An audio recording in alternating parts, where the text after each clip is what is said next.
Ollie Scarles deserves his own video, and he's getting it today. I'm going to give you a statistic that Gio told me yesterday morning in our player ratings video. Ollie Scarles is the first player in a year since Idrissa Gueye to get 6 tackles and 6 interceptions in the same Premier League match.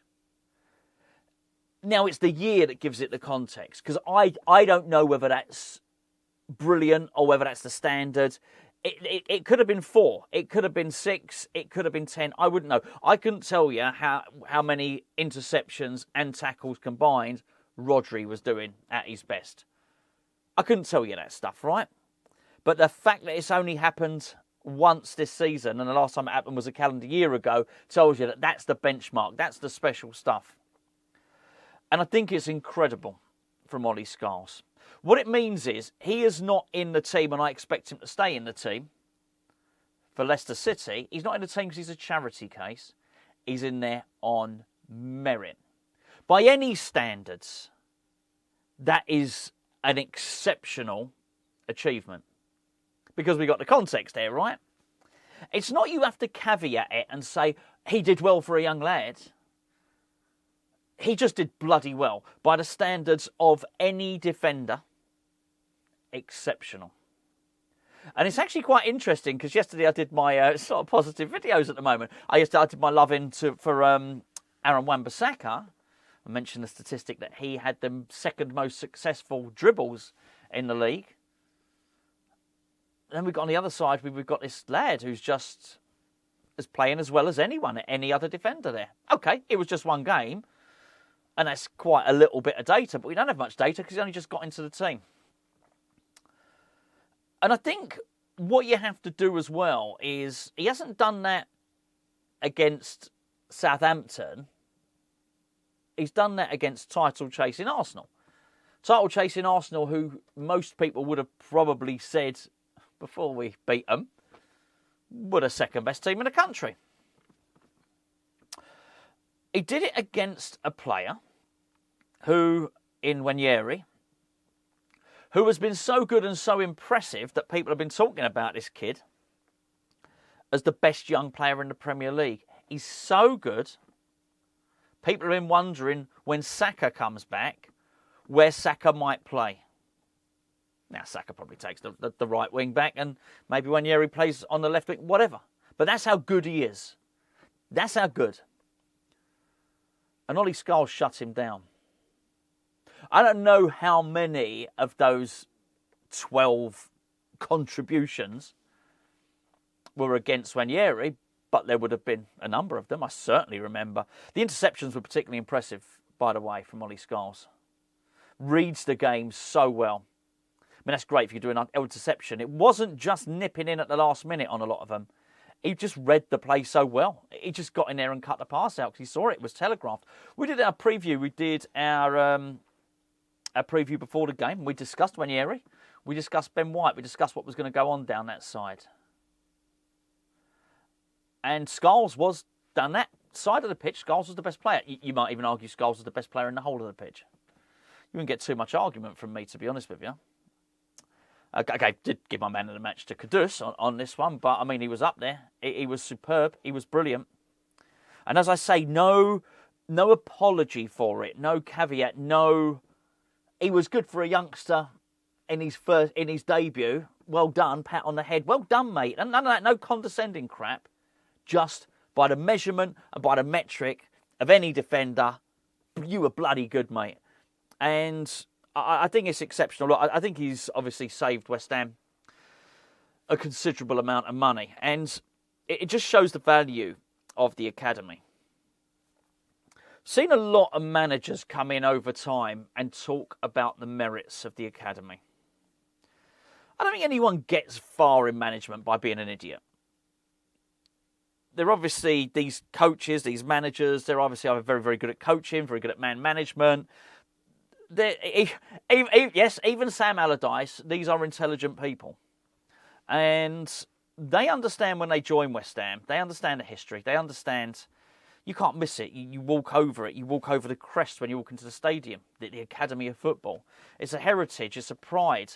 You might know about it historically. You might know about it Bobby Moore. You might, whatever, Trevor Brooking like that. You might be a little bit, further along, and it might be all about that wonderful crop that West Ham brought through with, Carrick and Lampard and Rio and Joe Cole.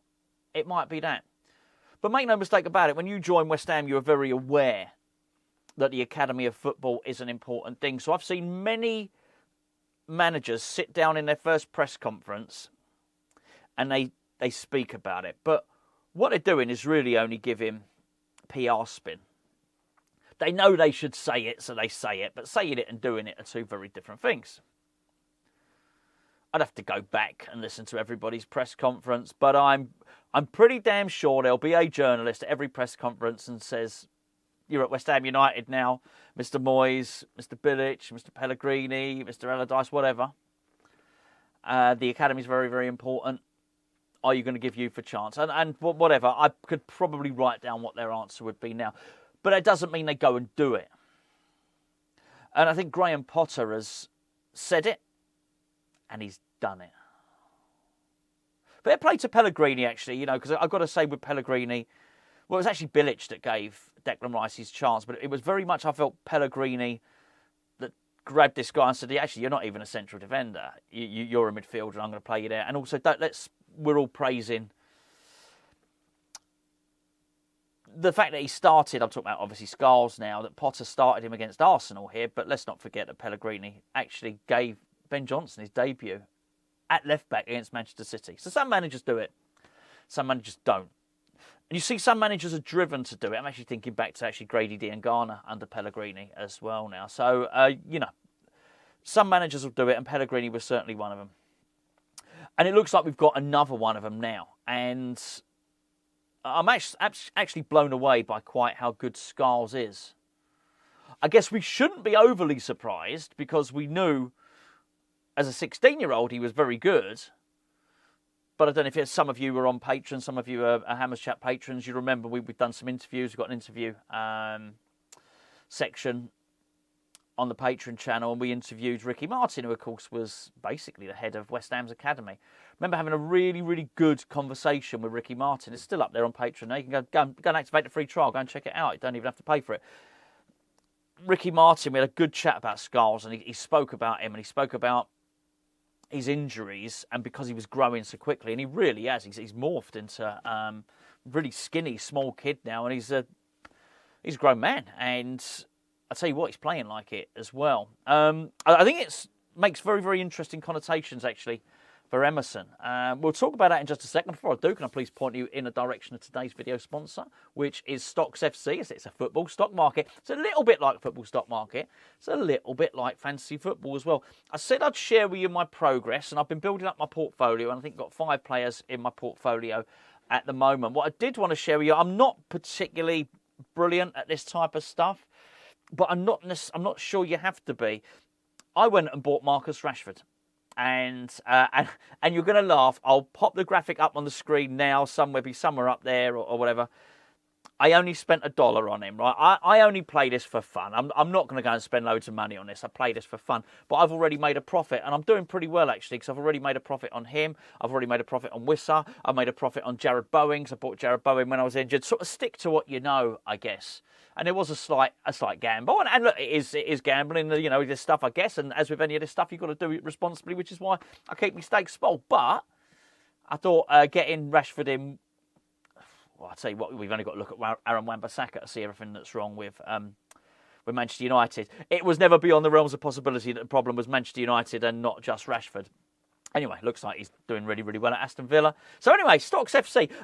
Stocks FC, go and give it a go yourself by using the QR codes. It should be up there on your screen right now. You're not even going to have to spend any money. We're going to give you the opportunity to trial it for a month because Stocks FC will give you 5 loan players. Now, it's not just that you can trade in these players and buy shares in them. It is actually that if they get into Team of the Week or they get an assist or something like that happens, then it also pays out then as well. So not only if you trade sensibly do you see their values go up, and you can obviously cash out when you want to, but you can also earn money for if the player is doing well. Link is in the description below. Please use that or use the QR code. Then you'll get your 5 free players for a month on loan. Stocks FC, go and check it out. I'll let you know as my progress goes on, but I'm doing all right. I know you lot are laughing. He's only done $1. I think I bought $2 worth of shares in Jared Bowen as well. Last of the big spenders and all that. Finally, Emerson, really wanted to talk about him.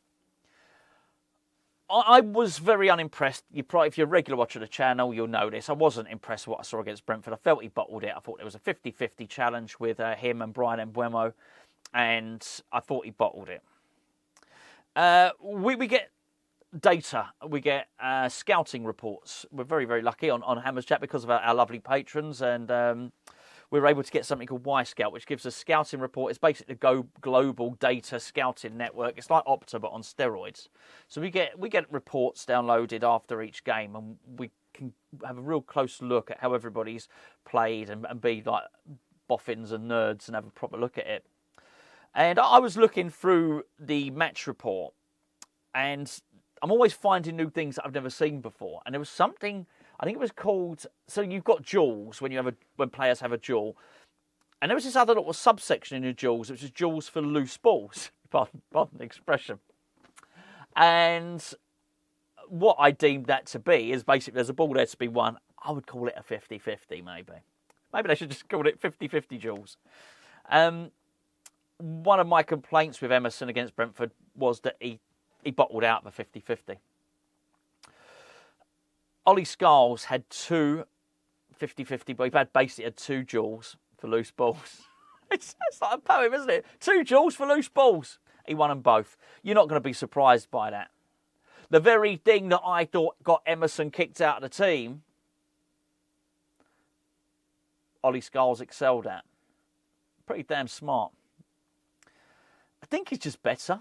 I think he's the better option right now. I'm not making some big statement. I've got nothing against Emerson. I think Emerson at 13 million. Look, when Emerson came in, I looked at him and I thought, I didn't think it was anything special. I thought he was an average Joe or whatever you want to call it. I thought we paid 13 million. He looked like a 13 million pound player. I don't think we'd had our pants pulled down. After, listen, he did ever so well in Prague, and then he had some real. Managed to win the shirt off Varane Cresswell. Was brilliant when playing alongside Lucas Paqueta. And there were times when I looked at him, I thought, well, he's much better than a £13 million player. We've had our values worth on Emerson. I've got a bad word to say about him. But as for a player right now, I pick Ollie Scarles.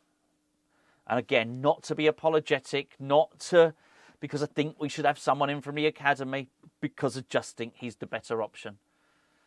That was a barnstorming display. Absolute barnstormer. And that was just really the defensive stuff. I haven't even seen the attacking stuff. He's got some technique. When he came through, when he was 16, we were all talking about his wand of a left foot, because he could really do a delivery. Not so much in this game, but he had a couple of half-volleyed efforts against Brentford. I tell you now, he is going to score an absolute rip and schnorton of a goal. He really is. Absolutely.